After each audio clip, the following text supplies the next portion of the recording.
네, 이재명 대통령이 윤석열 전 대통령의 비상계엄 선포로 얼룩진 용산 대통령실 시대를 마감하고 오늘부터 청와대에서 근무합니다. 국가수반의 상징인 봉황기도 3년 7개월 만에 다시 청와대에 개항됐습니다. 취재기자 연결해서 자세한 내용 들어보겠습니다. 강진원 기자.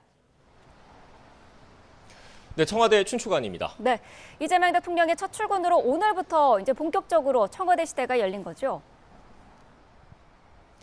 네, 그렇습니다. 이재명 대통령은 오늘부터 제가 나와 있는 이곳 청와대로 출근해서 국정 현안을 살핍니다. 조기 대선을 거쳐서 지난 6월 4일 취임한 이후 6개월여 만입니다. 2022년 5월 윤석열 전 대통령이 용산 대통령실로 집무실을 옮겨 임기를 시작한 때로부터는 3년 7개월이 흘렀습니다. 앞서 오늘 0시엔 대한민국 국가수반을 상징하죠. 봉황기가 용산 대통령실에서 내려졌습니다. 같은 시각 이곳 청와대에선 대통령의 공적 권위를 나타내는 이 깃발이 깃대를 타고 올라갔습니다. 무궁화를 가운데 놓고 봉황 두 마리가 마주보는 문양의 봉황기가 다시 옛 자리로 돌아온 겁니다. 윤석열 전 대통령의 비상계엄 선포로 그림자가 드리워진 용산 집무실 시대가 공식적으로 막을 내렸다는 의미입니다. 이에 따라 오늘부터 대통령실의 공식 명칭도 청와대로 바뀌었습니다. 이 대통령은 청와대 첫 출근일인 오늘 참모들과 주요 국정 현안을 점검한 뒤 청와대 경내에 있는 국가위기관리센터를 찾을 예정입니다.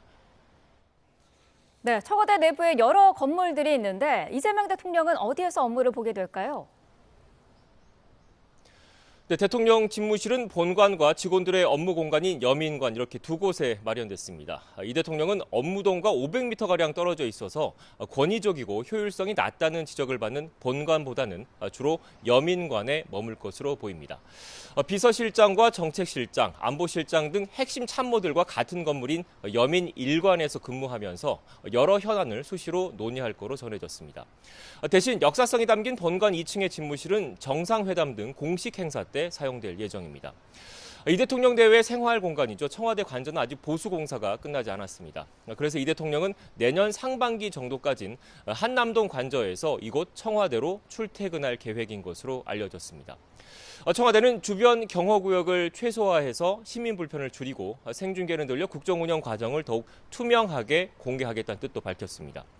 대국민 소통을 강화해서 청와대가 안고 있는 구중궁궐 오명을 벗겠다는 의지를 강조한 것으로 풀이됩니다. 지금까지 청와대 춘추관에서 YTN 강진원입니다.